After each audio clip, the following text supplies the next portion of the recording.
जैसे ही आपके मन मस्तिष्क में कोई विचार जन्म लेते हैं तो आप अत्यंत ही अग्रेसित हो जाते हैं और सबसे कहने लगते हैं कि मैं इस कार्य को भली भांति कर सकता हूँ, इसे तो मैं ही करूँगा, मैं तो बहुत कुछ करने वाला हूँ। वास्तविक रूप से आप इतने अग्रेसित होते हैं कि सारी बातें आपको बहुत ही गौण दिखती हैं और आपको लगता है कि मैं बहुत कुछ कर सकता हूँ। लेकिन जैसे ही अगले क्षण उस विचार के बारे में कोई माइनस पॉइंट या नकारात्मक पक्ष आपको दिखाई देता है, तो आप वहीं पर डिप्रेस्ड हो जाते हैं, अर्थात हतोत्साहित हो जाते हैं।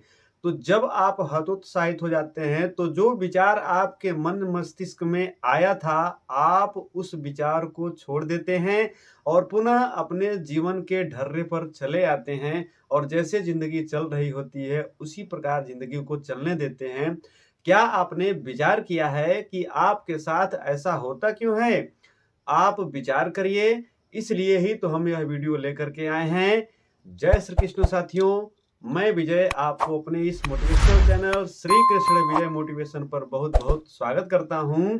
आज के इस वीडियो में हम यह जानेंगे कि वास्तविक रूप से हम अपने जीवन में क्यों सफल नहीं हो पाते हैं, उसके पीछे का कारण क्या है? तो चलिए वीडियो को शुरू करते हैं। यदि आप किसी नदी के पानी को देखे होंगे तो आपने यह पाया होगा कि जो नदी का पानी होता है वह हर जगह एक समान नहीं होता है। जहां पर नदी का पानी स्थिर अर्थात ठहराव वाला दिखाई देता है, समझ लीजिए कि वहां पर नदी की गहराई अधिक है।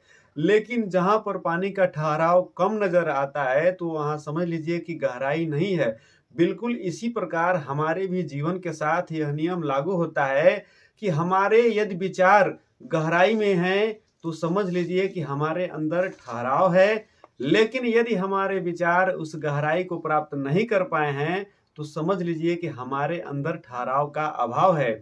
अब हमारे भीतर यह ठहराव क्यों आएगा, कैसे आएगा, इस बात को जान लेना बेहद आवश्यक है। इस चीज को आप ऐसे भी समझ सकते हैं कि जैसे मान लीजिए एक गोल घूमता हुआ पहिया है, उसका एक सेंटर है। सेंटर पर जब आप स्थित हो जाएंगे और चारों तरफ देखेंगे तो जितना सेंटर से दूर जाएंगे समझिए कि वह पहिया उतना ही गोल गोल घूमता हुआ नजर आएगा। लेकिन आपने यह महसूस किया होगा कि जैसे ही उसके सेंटर पर पहुंच जाएंगे तो वह जो घूमने वाली प्रक्रिया है वह महसूस ही नहीं होगी। क्यों? क्योंकि जो सेंटर होता है वह घूमता ही नहीं है। सेंटर पर यदि आप स्थित हो जाएं तो वहां से चारों ओर की घूमती हुई चीजों को आप आसानी से देख सकते हैं। सेंटर पर स्थित होने का मतलब ही है कि अपने जीवन में ठहर जाना। जब हम अपने जीवन में ठहर जाते हैं तो वहां से सुख हो या दुख हो, सब में स्थिति एक समान दिखती है। सेंटर पर जब हम स्थित होते हैं तो समझ लीजिए कि हमारे अंदर ठहराव आ गया है और हम वहां से ऐसी स्थिति में पहुंच जाते हैं कि यदि हमारे जीवन में सुख आए या दुख आए तो सुख से न तो हम अत्यधिक उत्तेजित होते हैं और दुख से न ही हम घबराते हैं। अर्थात हमारे जीवन में वह सामान्य सी स्थिति आती है और सामान्य सी स्थिति आने का तात्पर्य यह है कि हम सीधे सीधे अपने बचपन के भाव में पहुंच जाते हैं। बचपन के भाव को आपने महसूस किया है तो उसमें आपको यह लगता होगा कि चाहे जिस तरह की स्थिति आए, आपकी मुस्कुराहट कम नहीं होती थी और आप छोटी छोटी बातों को लेकर के भी अत्यंत जीवटता के साथ मुस्कान बिखेरते थे, जो आपके घर परिवार को भी आनंदित करता था और आपको तो आनंदित करता ही था। इसे और स्पष्ट तरीके से हम इस कहानी के माध्यम से समझ सकते हैं कि आपने अंगुलीमाल और गौतम बुद्ध की कहानी को अवश्य सुना होगा। गौतम बुद्ध जब जंगल से गुजर रहे होते हैं तो अंगुलीमाल उन्हें आवाज देता है कि अरे किधर जा रहा है, ठहर जा। गौतम बुद्ध उसकी बात को अनसुना करते हैं और आगे बढ़ने लगते हैं, क्योंकि उन्हें तो पता ही है कि जीवन का ठहराव क्या है।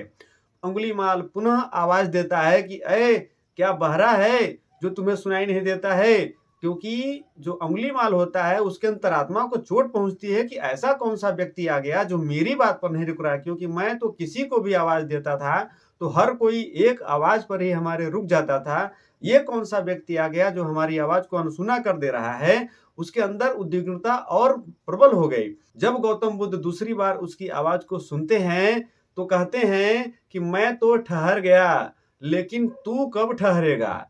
जब यह बात अंगुलीमाल सुनता है तो दैव योग कहें या जो भी बात कहें, उसके मन मस्तिष्क में ऐसा गहरा आघात लगता है कि वास्तविक रूप से यह ठहरना क्या है, ठहराव के बारे में जानकारी प्राप्त करता है।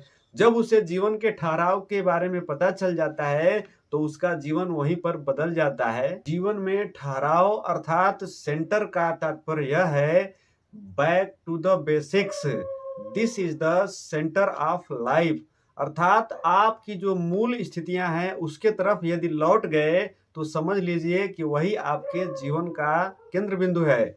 जैसे कि हमारी जो मूलभूत आवश्यकताएं हैं, रोटी, कपड़ा और मकान की, यदि हमारे पास हैं तो यदि हम उसे महसूस कर लें कि यही हमारे लिए सर्वोपरि है, इतना है, उसके बाद हमें सुखी या दुखी होने का कोई विशेष औचित्य ही नजर नहीं आता है। तो आप जीवन के ऐसे स्थिति में पहुंच जाएंगे जहां से आपको आनंद ही आनंद दिखाई देगा। लेकिन जब आप उन चीजों को अन्य तरीके से ढूंढने का या और बढ़ाने का प्रयास करेंगे तो जाहिर सी बात है कि आप उस सेंटर से दूर जा रहे हैं। तो जब आप उस सेंटर से दूर जा रहे हैं तो निश्चित रूप से आप ठहराव से दूर जा रहे हैं, और जब आप ठहराव से दूर जा रहे हैं तो आपके जीवन में चारों तरफ उतार चढ़ाव निश्चित रूप से विद्यमान ही रहेंगे। साथियों, कहने का तात्पर्य यह है कि हमारे जीवन में जब ठहराव की स्थिति आती है और उस दौरान हमारे मन मस्तिष्क में कोई आइडिया या कोई विचार जन्म लेता है तो उस पर हमारे शरीर की सारी ऊर्जा संचित रहती है। आप यूं समझ सकते हैं कि कोई भी आइडिया या विचार जब हमारे मन मस्तिष्क में आता है तो उसके ऊपर हमारे शरीर की सारी जो शक्ति है, जो ऊर्जा है, वह क्रियान्वित हो जाती है और हम बेहतर तरीके से कार्य को कर लेते हैं। आज के इस वीडियो में बस इतना ही। हम उम्मीद करते हैं कि आपको मेरा यह वीडियो पसंद आया होगा। यदि आपको मेरा यह वीडियो पसंद आया हो तो कृपया इसे लाइक, शेयर एवं कमेंट करें, और यदि आप हमारे चैनल पर नए हो तो कृपया इसे सब्सक्राइब करें। मिलते हैं अगले और बेहतर वीडियो के साथ, तब तक के लिए धन्यवाद।